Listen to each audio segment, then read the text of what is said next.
So what is happening to America? Dishonesty is being rewarded, while those who are truthful and do the right thing are being punished. Now, I want to introduce you to Cole Withrow. He's a high school senior from North Carolina who was in school when he realized that he had forgotten his unloaded shotguns in his truck after he went skeet shooting the previous weekend. Nobody else knew about it, but he wanted to do the right thing. So he called his mother, drive to the school, take the shotguns home. Now, when someone overheard his phone call, Cole was arrested, charged with a felony. That was later dropped to a misdemeanor. Cole joins me now. Cole, it's great having you here, but I'm just stunned. How shocked were you that you got in trouble for trying to do the right thing? Oh, Governor, I just don't understand what I would have done to not get in trouble. I mean, the situation that I was in, there was nothing that run through my mind that I could do to not get in trouble. Now, I understand that this kept you from actually being able to graduate with your classmates. You were prevented from that.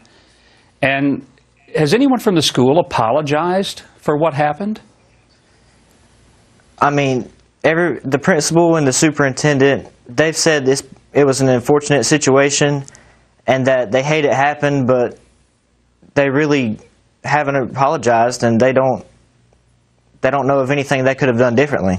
Do you regret telling the truth? Do you regret trying to do the right thing? Because, I mean, you got in a lot of trouble. You got suspended from school. You got charged with a crime that could follow you the rest of your life. You didn't get to graduate with your fellow students. They can never give that back to you. Do you sometimes say, boy, I was a chump for being honest? Well, people have told me I should have just went to my truck straight when I found out and left and not told a soul. But when I think about it, I don't regret telling the truth and trying to do the right thing, because it got me a scholarship from Dr. Falwell. Liberty's behind me, and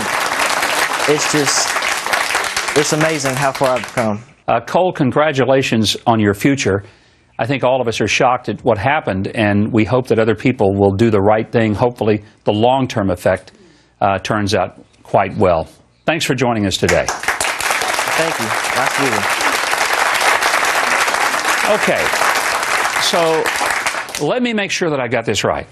A young man who has never been in any trouble accidentally forgets that his shotgun is locked away in his car. Now, when he thinks about it, he doesn't just keep his mouth shut, because nobody ever would have known. No, he calls his mother to come and retrieve it from his car. Now, just so he can fulfill both the letter and the spirit of the law, that's why he did it. And for that, he's severely punished. Heck, I think he ought to be rewarded just for having that good of a relationship with his parents. But maybe I shouldn't be surprised. You see, I don't even recognize my country anymore. We punish that for which we should honor, and we honor that which we should avoid. The IRS has acted criminally in its persecution of conservative, pro-life, pro-Israel, or Tea Party groups. But the lady in charge of overseeing their applications gets a promotion to oversee Obamacare. The president had praise for Occupy groups that trash streets, defecated in public, and shut down small businesses. But he's had contempt for Tea Party groups that clean up after their own rallies and use restrooms like civilized human beings. Eric the Withholder spies on the AP and James Rosen for supposedly receiving leaked information, but does nothing when his CIA director leaks classified information to the producer of the movie Zero Dark 30. The president was willing to send in SEALs who risked their lives to kill Osama bin Laden, but never gave the order to answer the cries for help of Americans being murdered in Benghazi. We saw photos of him the night of the bin Laden raid, but no one can find out where he was the night of Benghazi. Didn't anybody have an iPhone who could just snap a picture of the president's concern? Then there's the Romica family from Germany. They were granted asylum in our country, well, until Eric Holder appealed it, and he wants them deported because they want to homeschool their children in a Christian setting. Yet that same Attorney General sees nothing wrong with 11 million illegal immigrants being given a path to citizenship. The government refuses to call Nidal Hassan a terrorist, even when he screamed Allah Akbar and murdered 14 unarmed soldiers in a cafeteria. But it treats me like a terrorist by spying on my phone calls and electronically strip searching me every time I get on an airplane. President Obama thinks that a 12-year-old is adult enough to get morning after birth control pills without her parents' knowledge, but a 26-year-old is child enough to need Obamacare.